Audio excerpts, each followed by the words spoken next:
Nakalulang Hello, NG gandang BBQ hayop stick. sa umaga. Ito po si Doc Bernie. So, sasagot ulit tayo ng katanungan sa ating channel. So, ang tanong, Doc, paano po kung nakakain ng barbecue ang aso ko? Okay, so, unang-una, ah, depende yan.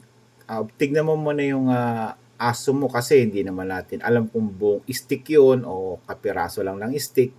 Kung maliit lang naman yung part ng stick at malaki yung aso mo, may chance namang maidumi niya. Okay, so pinaka first kung may budget ka naman, dali mo na sa vet para ma-x-ray at mabigyan ng karampatang gamot talaga. Yan ang first step. Ngayon kung wala ka namang budget, pwedeng obserbahan mo muna.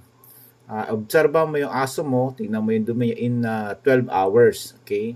Tingnan mo kung may pagbabago sa kanya, kung may dumi sa pupo niya, at halimbawa, parang may vomiting reflex, posibleng bumara sa lalamunan yung stick. Okay? Hindi birong may malunok na stick yung aso natin. Depende yan kung malaki o maliit. Kung maliit, may tendency may dumi niya. Kung malaki, most likely, kailangan talaga ng operahan. Okay? Huwag natin ipagwalang bahala. Pumunta tayo sa doktor para malunasan agad at yung tamang gagawin. Okay? Hindi pwedeng i-DIY yan na home remedy kasi pumasok na sa loob ng katawan. Ito po si Doc Bernie. Gandang hayop sa gabi.